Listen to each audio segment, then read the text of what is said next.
Welcome to the Startup Grind.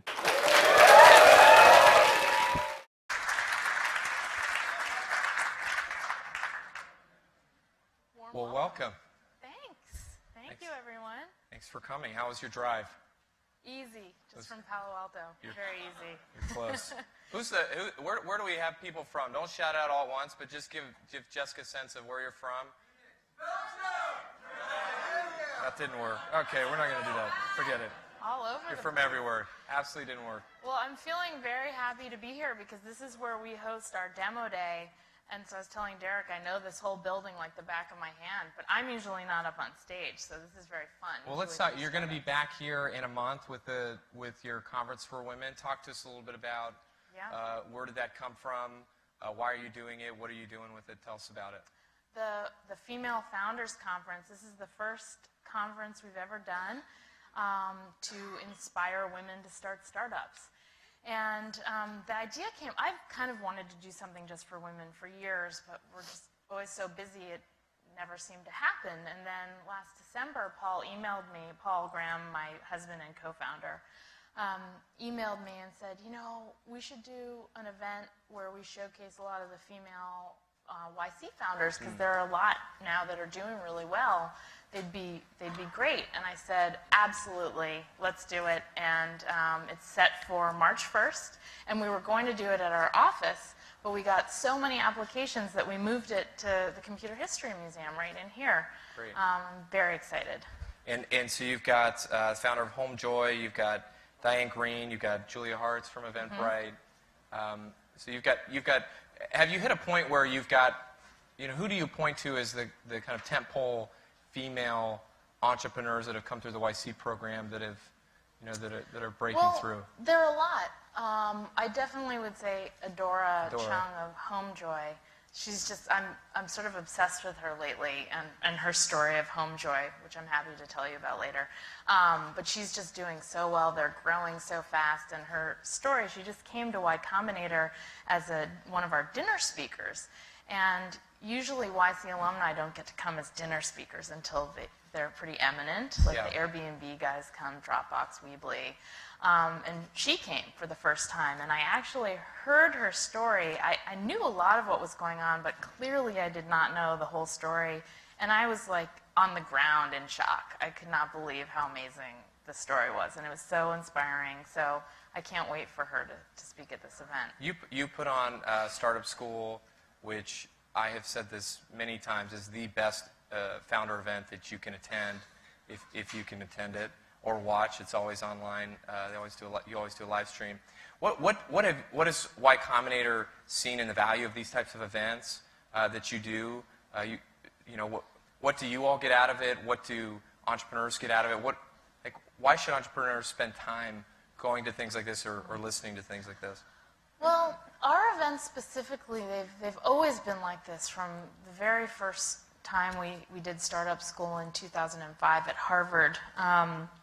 They're very simple and very straightforward. There's not a lot going on at them except for short 25-minute talks that are just all about advice and listening to other people's stories.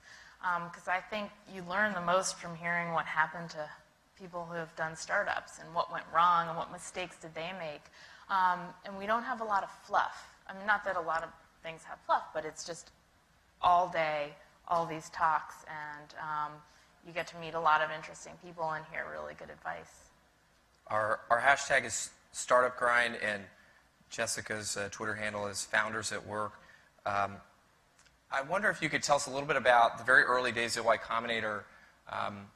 You've used this line before that people didn't care about what we were doing, and I wonder if you could just tell us about when that was and what the context of that is.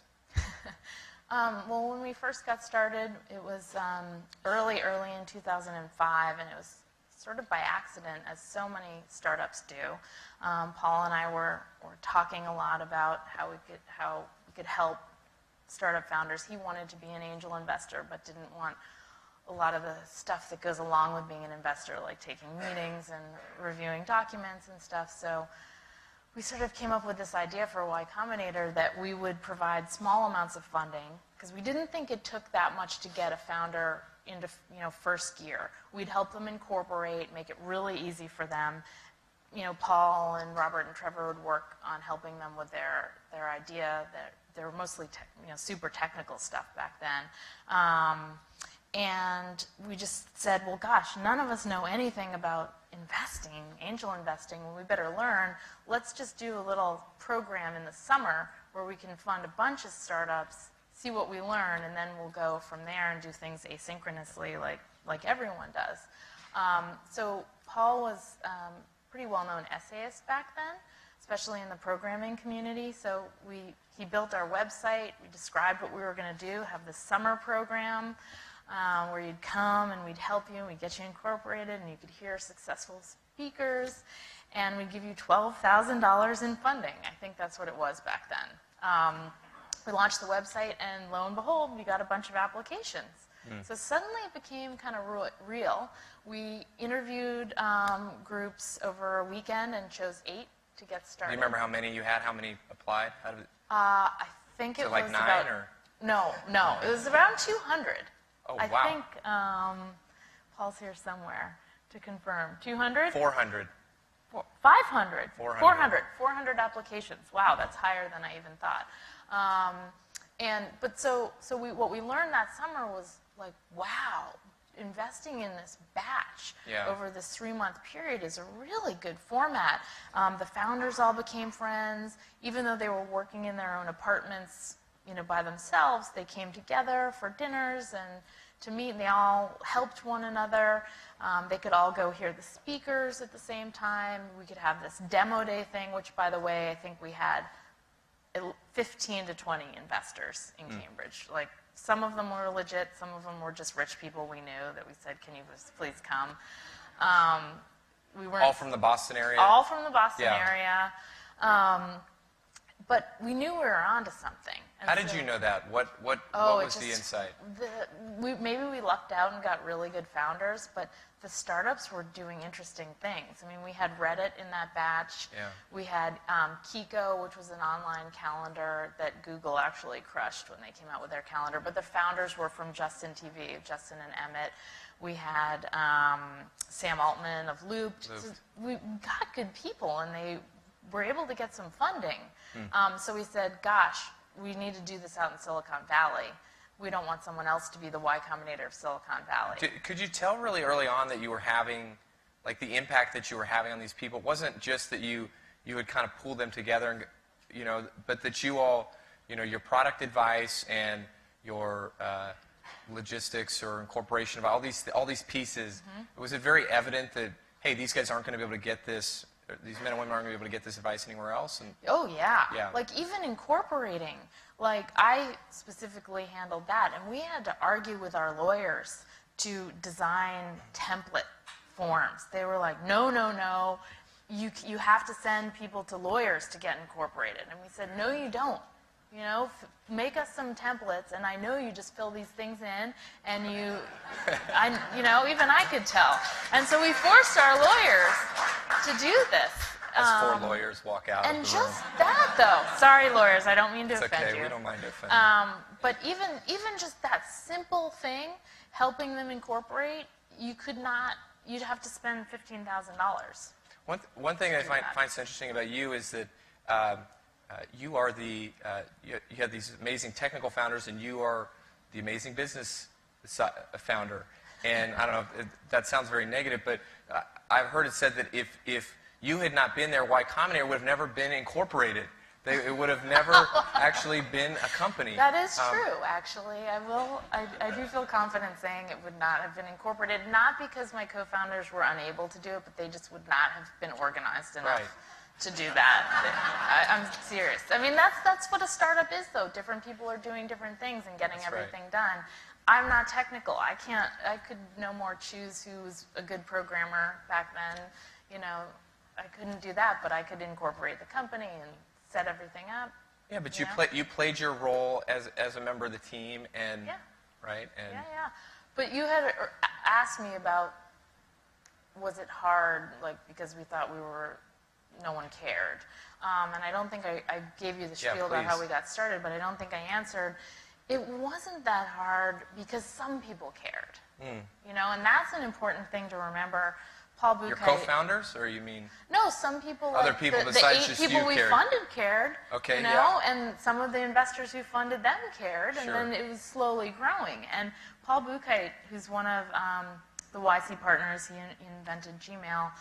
He gives this great advice, which is it's so much better to make a few people love you than a lot of people just like you. And that is just so true with whatever you're doing. And that's what it was for us. Like, a few people loved us, and we just sort of grew from there. So even though reporters didn't love us, they wouldn't return my phone calls and could care less that we were doing this new way of funding. We just moved on. We didn't need them. Can you tell a story about when you tried to reach out to Ron Conway? Who people know, Yeah. for those that don't know, Ron Conway is probably the most prolific angel investor in the Valley. Was in Google, was in Facebook, was in basically every deal. And so he would have been maybe the best guy to get in the room for your demo day. And what was his reaction? Oh, gosh. He tried to brush me off like 3 different times. And I'm just a bad salesperson, I think, because I had no luck with the press or Ron at first. But we got an introduction to Ron. And because what we were doing was so new, people didn't understand. You couldn't say, oh, we're an accelerator. That name didn't even exist. So it was hard for anyone to clearly understand what we were doing. So I tried to explain, do you want to come to demo day? You'll see 10 companies present over the course of a couple hours. We'd love for you to invest in them. And he responded, what? You want me to invest in you? And I was like, no, in these startups that are presenting. And he just kept coming back, trying to brush me off. He's like, we'll circle back.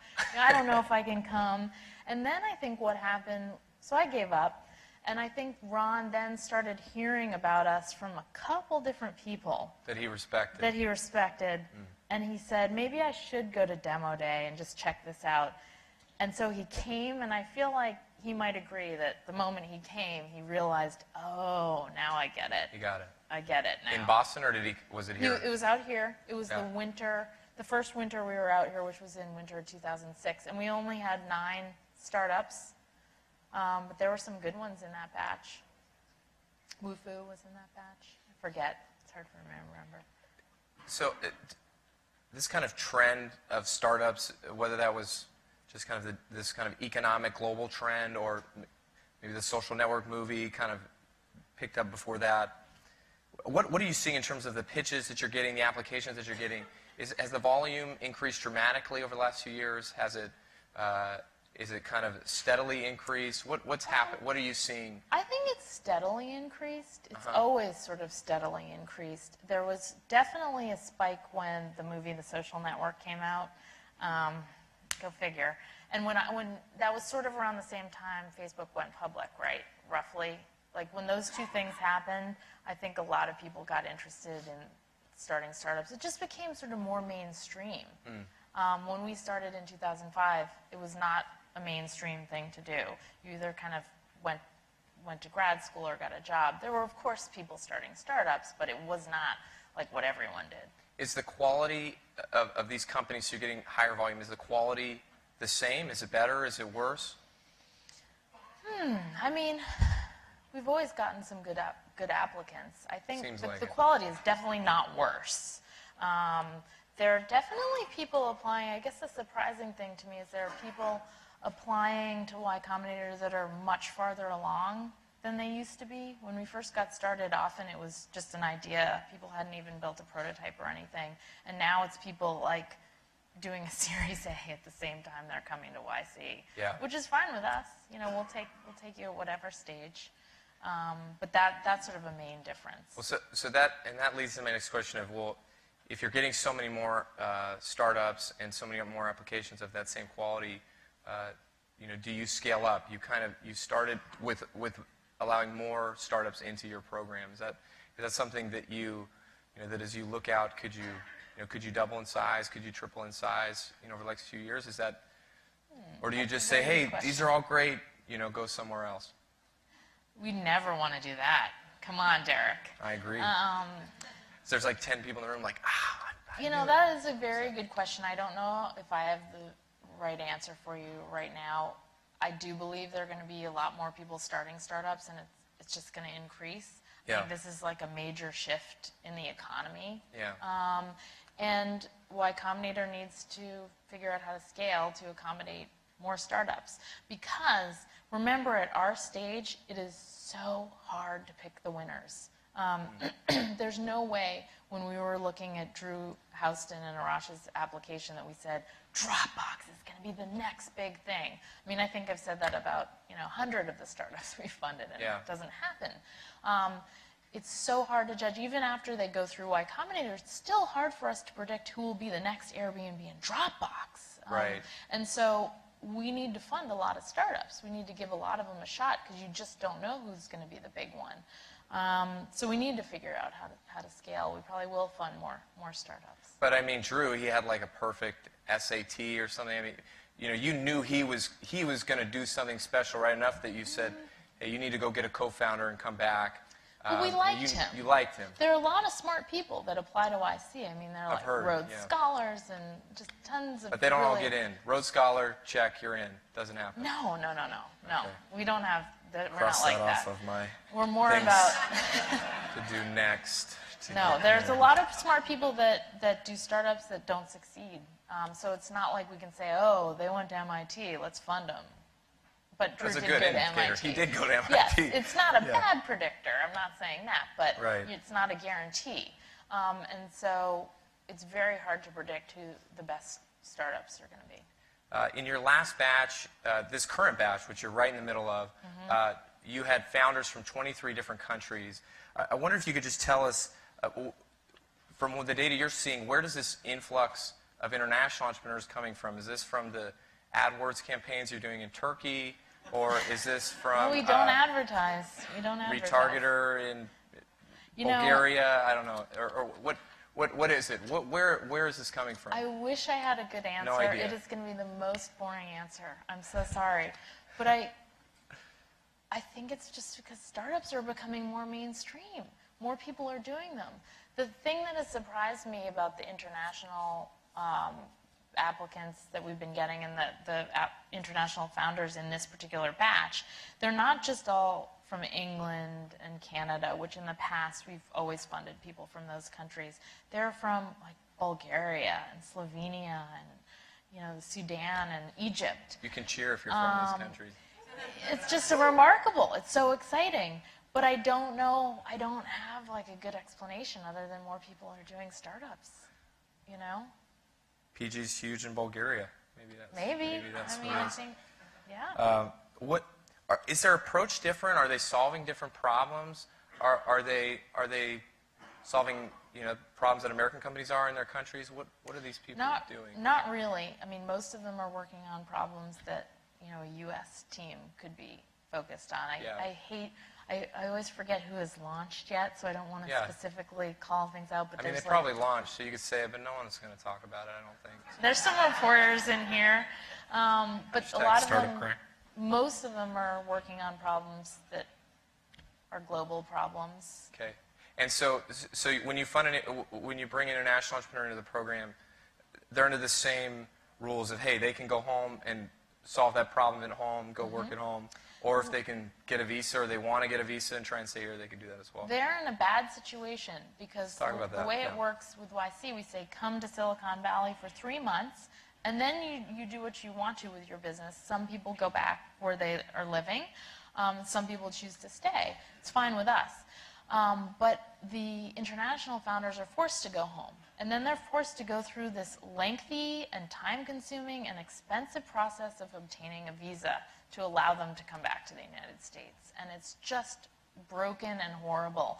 And so these founders, in addition to struggling with building their product and getting more users and fundraising, they also have to do all this immigration crap, that they're forced to do. And it is so distracting. And it can kill a company. And so I feel always so badly for the founders that have to go back to some foreign country, and can't stay here if they want to. Is that something is that a problem that you think that we as entrepreneurs here in the United States with those things, is that something we should be actively trying to help or work on? Is that something that, should we, I'm trying to solve 10 other problems already. Should I just focus on the problems that my startup's it's a big solve? problem, and if you're doing a startup, maybe you're a U.S. resident, the people you want to hire may not be, and the more people we can allow to come over and work at our companies and start companies, I think the better. I think it's a good, I mean, I know it's hard to divide your time. I certainly struggle with it, but I think it's a good thing to help to try to solve. I mean, a lot of it relies on the government, of course. One of the things you're really known for is being able to evaluate the people that come in, as well as kind of the relationship between the founders.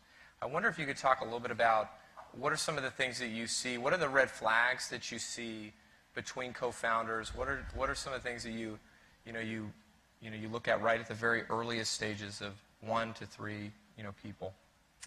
Yeah, so because I'm not technical, when we're interviewing people, I'm usually trying to judge them on other things. And one of the things I try to pay attention to in the meager 10 minutes that we have to make these decisions. It literally is 10 minutes. It is 10 minutes and they long. are in, and then they are in the parking lot. Yep. Yeah. Well, they can hang out at YC for the day if they want to talk to alumni. They get a drink, and then they need to leave. They can hang out and talk. We have alumni come, and they can hang out and talk and ask questions, but there's no more talking to us in the room. And by the way, we make the decision on the at spot. that moment. With them in the room? Not them in the room, but we make the decision because we're interviewing 20 in a day. We have you could forget. You forget. Oh, yeah, we love that one. It's like, no, we got the wrong. Yeah, it gets very confusing, so we decide. So it's very quick. Yeah. So it's not a long period of time, but I'm looking at, do the founders get along? I mean, believe it or not, we've seen some founders who fight. In front of you? Yes, we've seen everything. But so do the founders get along? Do they, do they have a good vibe between them? Yeah. It would be bad if they have I rapport. was founders and I said, "Stop!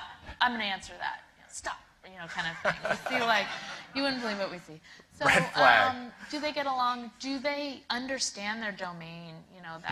That's a very exciting thing. Obviously, I rely on Robert if it's some security company, but if it's someone doing an idea that's consumer based, I try to see if they've really thought deeply about this and can they answer questions. Are they defensive? When we're talking to them, we're asking them questions about their business, and it's okay to say I don't know the answer to that, but I've thought about it, and here's where I'm headed. Sometimes people will get upset or something if you ask them a question.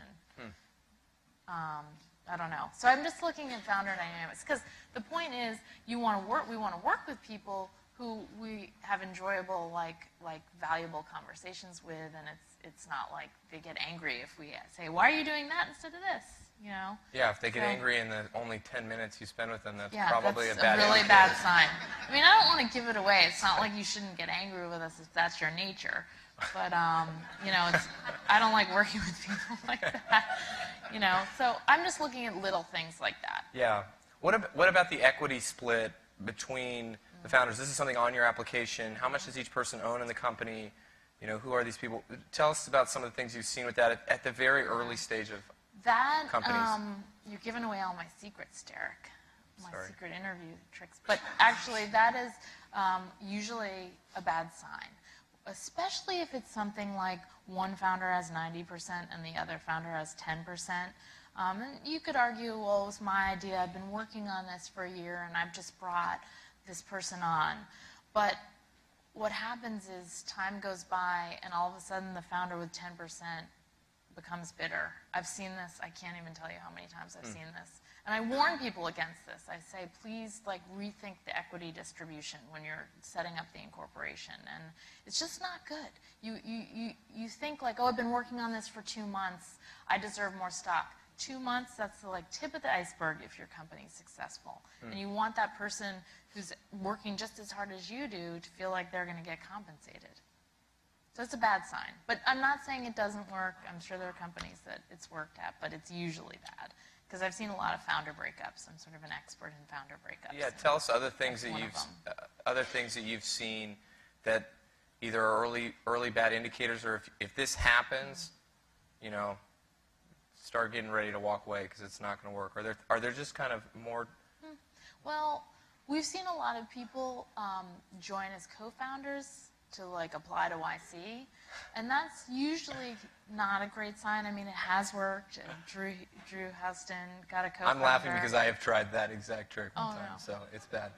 You applied to YC? Yeah, several years ago. It's no, it's not such subject at all.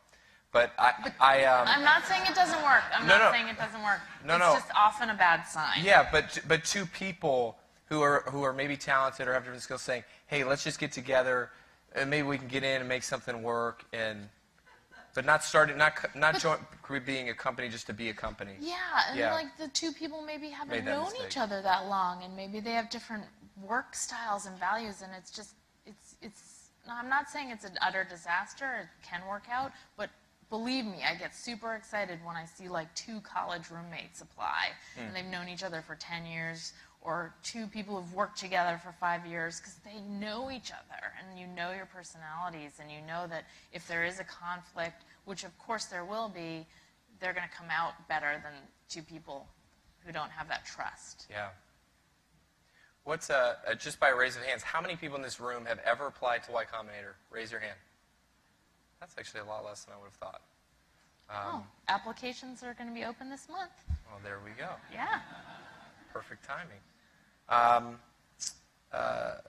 Talk to us a little bit about, you just had this announcement recently about an investment policy that's changed with the partners investing in startups. Could you talk to us a little bit about what this is and why you're doing it? Yeah, it's a new policy that basically says Y Combinator partners cannot invest on their own in one of the YC-funded startups until that startup has raised at least $500,000 or it's 3 weeks after demo day, at which time, if the investors have all gotten a chance to look and they've passed, we can jump in if we want to. And the reason we did this is to help the startup. We think it's best for the startups because what was happening in the past, traditionally, like occasionally Paul Graham or sometimes Paul Buchheit would make an angel investment early on to help the startup. But it was kind of haphazard. It wasn't super, it was kind of haphazard and disorganized. So it was okay for a few years, but now a lot of our partners, like Gary Tan, has a fund with Alexis, and Harge was involved in that, and a lot of and Jeff Ralston invests as an angel investors, which they did, before even joining YC.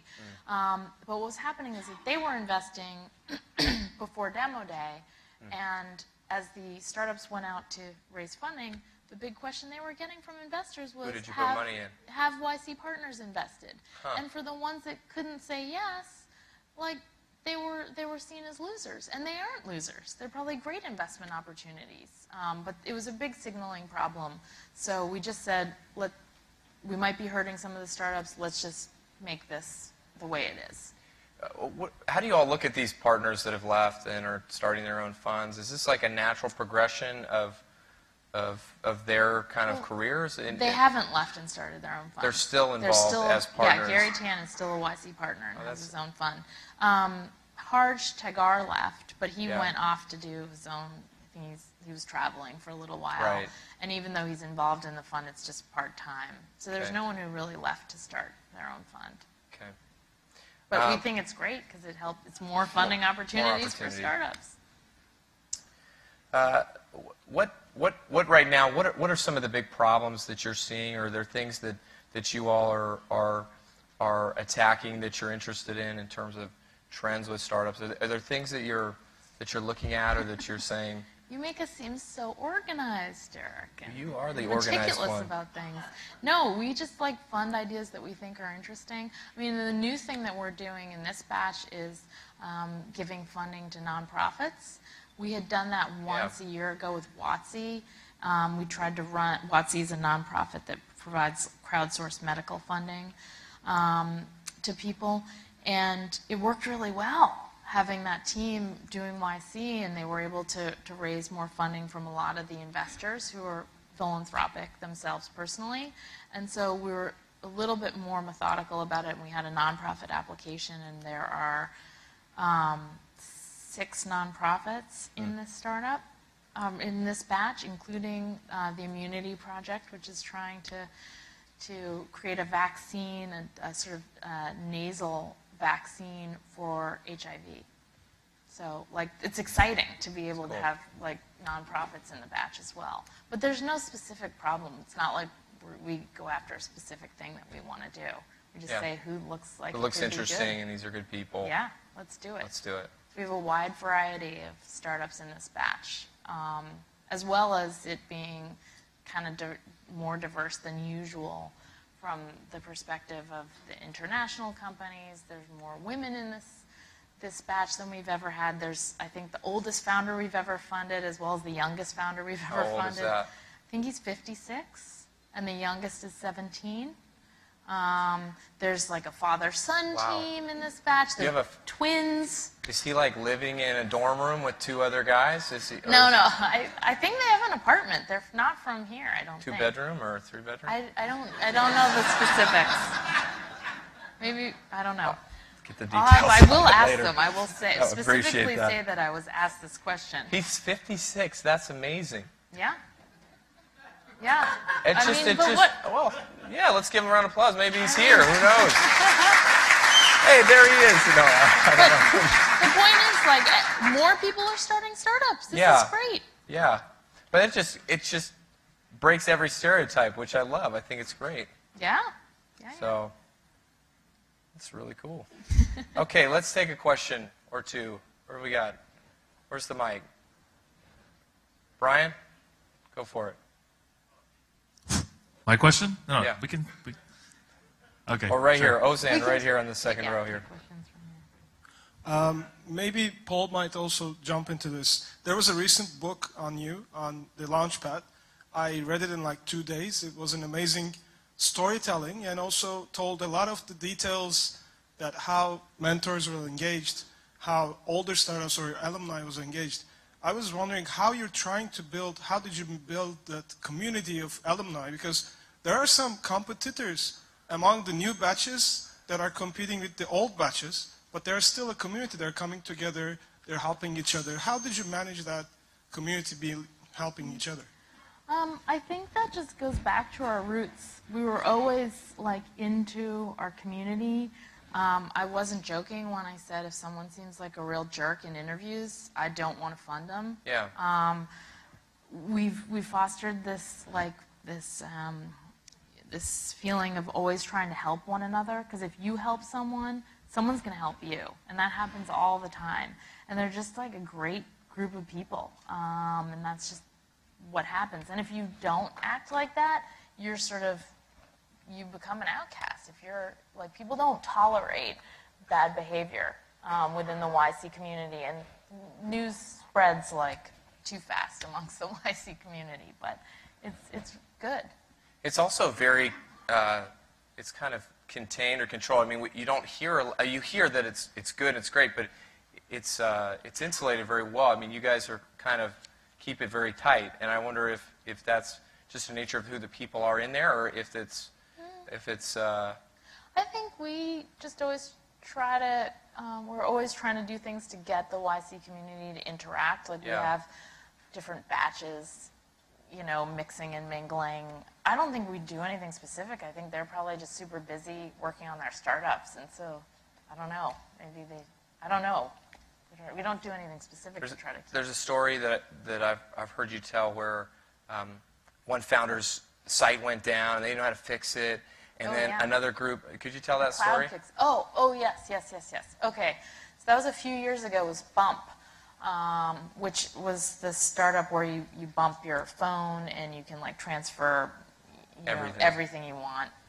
But it started out with like your name and contact information, and they were in a batch, and I think on the same day they were featured in like an Apple TV commercial. But at the same time, I think they were also like the billionth app downloaded or some milestone that Apple was celebrating. Rough so day. Apple just went crazy promoting Bump on this like one day. And Bump got so much they got so much, their servers were melting. They got so many users, trying to download them.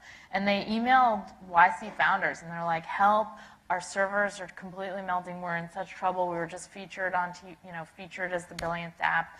Can anyone help? And literally within 15 minutes, the founder of Cloudkick, which is, they're experts in server management.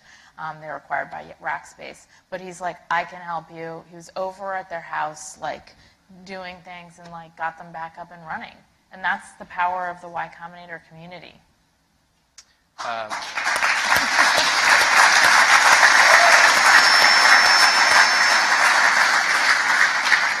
Well, Fadi, you want to ask? We'll do one more question here real quick. Run up there, Brian. Hi. I'm really glad to hear about that you're taking nonprofit companies as well into the batch. I think that's really interesting. My question is, what do you think, how could the pure capitalist, I guess, and everybody else and the nonprofit, what could they learn from each other in this process, being accelerated as a nonprofit company that they're mission-driven versus the ones who are going after market opportunities and building product for profit? Well, we are hoping that the nonprofits can learn that if you apply some of the same techniques that startup do to move fast and break things and launch early and listen to your users and iterate a lot, some of those principles can help make the nonprofits a lot better. I mean, I don't think it's a secret that a lot of nonprofits are sort of bureaucratic and antiquated the way they approach things. So we're hoping that if they take more of a startup approach, it'll be beneficial to the world. And the other way around? Yeah. And our for-profits, it's so fabulous. What we've seen with WotC at least, two of the startups who have office space in San Francisco are sharing their office space with WotC and doing promotions with them, and the way that the startups are helping to support WotC is just phenomenal. People donating profits to them and stuff. It's really special. How many people in here have read Founders at Work? Okay. Well, I just wanted to close on this note that when was this book published? It's been over 2007. Yeah, it's been okay. So yeah, it's been 7 years. This is still the most for me by far. There's no one even close. There's no book even close. The most impactful real book on what it's like to be an entrepreneur. And I'm going to start some sort of campaign online to get Jessica to write a sequel. I would love and to do it. But I just really encourage you all, if you haven't read this, to go get it. The founder of Mosey, about 3 or 4 years ago, I was talking to him, and he was talking about my startup, and he said, the idea at that time, and he said, man, you're really screwed. But he said, you should go read Founders at Work, because that'll help you on the next thing you're going to do. I'm like, wait, I'm still doing this. He's like, no, you're screwed there. But just read that book, and I did, and actually it happened. I had it. I was going on vacation that day, and I had it in my suitcase, and I read it, and it really is. I still read it. I've read it several times. So thank you so much for that. Let's give Jessica a big, huge round of applause. Thank you. Thank you.